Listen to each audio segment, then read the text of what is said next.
Olá galera, vamos nessa videoaula agora falar sobre funções inversas, né? Essa relação aí entre duas funções, uma ser inversa da outra, tá? Primeiramente, toda função, voltando lá nos estudos introdutórios sobre funções, toda função é uma relação. E assim como, né, toda relação possui uma relação inversa, né? Então, como uma função é uma relação, toda função possui uma relação inversa. Se essa relação inversa será função ou não, aí vai depender, né? Vai depender daquelas regrinhas que nós temos, que é o que define uma função para a gente, né? Que é todo elemento do domínio está associado a alguém no contradomínio, né? Todo elemento. E essa associação é única. Então, cada elemento do domínio está associado a um e somente um elemento do contradomínio, né? Tem que estar associado e essa associação é única, né? Então, preservando essa regra que define a função, essa relação inversa só será função se a minha função original for objetora, porque eu tenho garantia que todo elemento do contradomínio, quando eu fizer a relação inversa, que é voltar, né, a volta, todo elemento do contradomínio vai estar associado a alguém do meu domínio. E pelo fato de F ser injetora, se ela é bijetora, ela é injetora, eu garanto que essa associação é única. Se eu pego um Y do contradomínio e associo a um X do domínio, ele só vai estar associado a um X, né? Porque se ela não for injetora, essa relação inversa, o que pode acontecer? Eu posso ter na relação inversa o mesmo Y tendo duas ou mais imagens. Tudo bem? Na hora que eu fizer a relação inversa, eu voltar a setas, digamos assim, quando a gente pensa no diagrama, tá bom? Então, toda função objetora, aí que entra o conceito de função inversa. Primeiro, o conceito de função inversa só é válido se a função for bijetora, se a gente estiver lidando com funções bijetoras, tá? Então, toda função f possui uma e somente uma função inversa f menos 1. A função inversa f menos 1 também é objetiva, pois caso contrário, f não seria uma função. E aí vamos para os exemplos. O primeiro exemplo aqui nos fala dessa função afim não constante, né? Por que eu sei que é não constante? Porque o a é diferente de zero. Nós vimos nas videoaulas anteriores que essa função é bijetora, logo ela possui inversa. Agora, quais são as contas, qual é a justificativa, como eu determino a lei de formação de f menos 1. Outra coisa, estão vendo que eu estou usando f menos 1 aqui, né? É o símbolo que a gente dá para falar, que é a inversa da minha função f. Então, aqui é um símbolo, f é como se fosse um f elevado a menos 1. Estou falando o quê? A inversa de f. Então, para comprovar aí, né, para determinar a inversa daquela minha função afim, de acordo com o que foi pedido, como é que a gente faz? É a mesma continha da sobrejetividade, tá bom? Ó, eu coloco o y no lugar do f de x, faço as continhas aqui, essa conta a gente já fez em outra videoaula, isolo o x. Então, meu trabalho aqui é isolar o x. Isolei o x, achei a relação inversa, que vai ser a lei de formação aqui nesse caso, da minha função inversa. Porque eu já sei que aquela minha função ax mais b, ela admite inversa. Ela possui uma e somente uma inversa. Eu tenho que descobrir. Só que, por convenção, como a gente, quando vai esboçar o gráfico no plano cartesiano, a gente sempre usa a coordenada x para representar, né, o eixo horizontal, coordenada y para representar o eixo horizontal, o que a gente faz no final? Se eu colocar aqui y, f-1 de y, qual que é o problema disso? Quando vocês forem esboçar o gráfico no plano cartesiano, vocês não vão conseguir colocar a f e a f-1 juntos, porque um domínio é x, o outro é y. Então o que a gente faz? No final, quando a gente chega aqui, como que nós chegamos aqui? Daqui, tá, gente? O x, na verdade, vou colocar até aqui, ó, frisar, mas o x, na verdade, é o f elevado a menos 1 de y, ok? Até para frisar ali mais. Então, olha só, por causa da convenção e como a gente vai estar sempre esboçando o gráfico, né, de forma convencional, com o x sendo a coordenada, né, horizontal ali, do eixo horizontal, o que a gente faz? Nesse finalzinho aqui, a gente vem e troca, tá bom? Vou até esqueci de trocar aqui. Eu troco o y pelo x. Então, eu volto com x aqui para a expressão. No lugar do y, eu ponho x. Aí fica f menos 1 de x. Tudo bem? Porque é a convenção. O meu x representa a coordenada horizontal. Tudo bem? Então, é só lembrar disso. A letra B aqui eu quero mostrar para vocês uma relação e um comportamento interessante na relação entre duas inversas, né? A função exponencial f definido de r em r é positivo, com f de x igual a elevado a x, onde a é maior que zero e a é diferente de 1. É a definição da função exponencial, né? É bijetora. Aí eu até coloquei ele para vocês provarem como exercício. Logo possui uma inversa, que é f menos 1.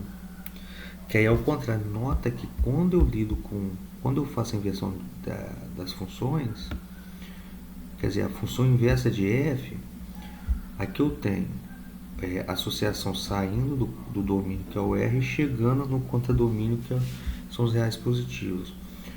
Quando eu pego a inversa de f, aqui inverte. O conjunto que era contradomínio passa a ser domínio. E o que era contradomínio e o que era domínio passa a ser contradomínio. Então tem uma inversão aqui do que era domínio passa a ser contradomínio e do que era contradomínio passa a ser domínio.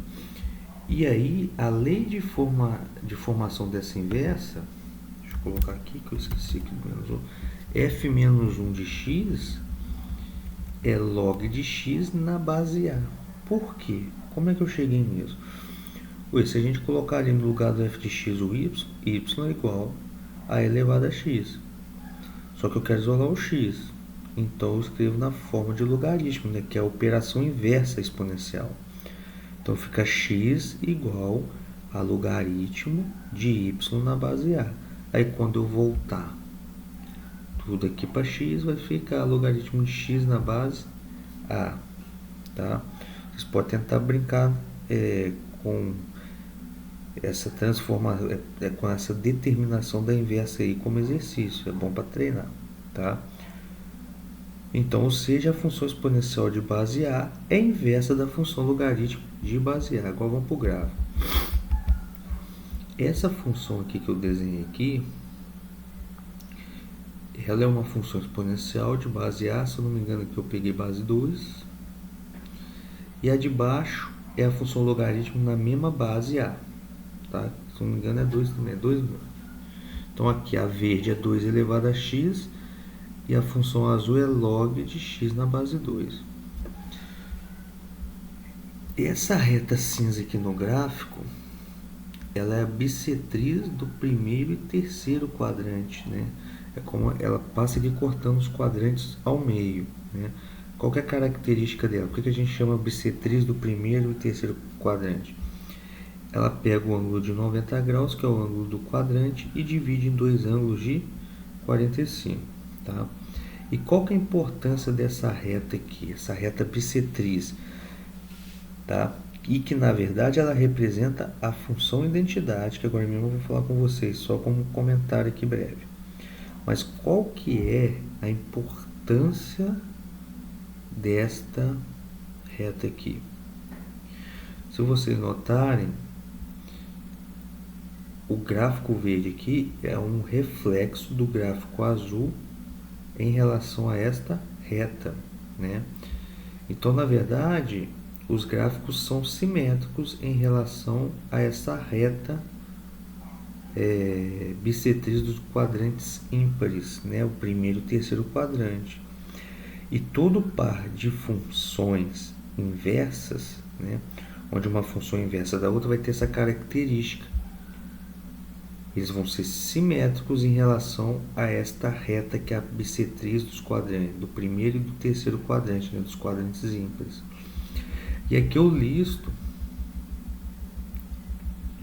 algumas coisas sobre o gráfico. A curva verde representa a função 2 elevado a x, eu já tinha falado. A curva azul representa a função log de x na base 2, também já tinha falado. E aqui a terceira propriedade é onde eu defino para vocês, né, a função identidade, que vai ser importante depois para a gente. A reta cinza representa a função I de RR com I de x igual a x. Esta função é a famosa função identidade, que é uma função afim, tá? Afim linear, né? A reta que a representa é uma bissetriz. Divide o ângulo de 90 em 2 de 45 ao primeiro e terceiro quadrantes, tá? Então aqui eu tenho a função identidade, que é importantíssima. Mais para frente nós vamos ter um método de verificar se há uma relação, né, se uma função inversa é inversa da outra, usando o conceito de função identidade, né? Ela funciona, essa função identidade funciona para a gente no estudo mais para frente de funções compostas, como se fosse uma unidade, né, dessa operação, dessa composição. Do mesmo jeito que o 1 é o elemento neutro da multiplicação e o 0 é o elemento neutro da soma, a função identidade seria o elemento neutro na composição entre funções. Tudo bem? E aí vai ajudar a gente a determinar se um determinado par de função, se eles assumem essa característica de ser inverso, uma função ser inversa da outra. Então, de novo aqui, voltando aqui, ó, tá? E mesmo, gente, vai ter casos, eu poderia pegar aqui, em vez de 2 elevado a x, meio elevado a x e log de x na base meio. Aqui, o meu gráfico azul ia cortar a bissetriz, né, a reta cinza, meu gráfico verde também. Mas se vocês imaginarem essa reta como um espelho, tá? Uma vai ser o reflexo da outra no outro lado do espelho. Tudo bem?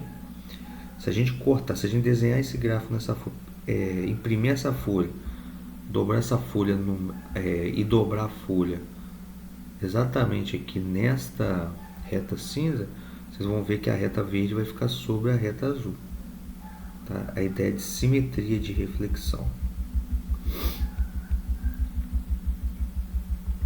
E é o que eu explico um pouquinho aqui, tá bom? Então, esse é o conceito de função inversa. Só quero voltar aqui e fazer o último comentário sobre funções inversas, que foi o que eu fiz aqui. Já provou que a função é bijetora, então ela possui inversa. Como é que eu acho a inversa? Isolo x, chama f de x de y, isolo x. No final, volta com o x no lugar do y, aqui, ó, tá? Tudo bem? No lado direito aqui. Normalmente a gente vai isolar o x do lado esquerdo, mas se isolar do lado direito, na verdade a gente volta com o x para a expressão em que ele é igual, né? Ali, tá? Então aí eu termino minha aula. Bons estudos e até a próxima videoaula aí, galera. Até mais.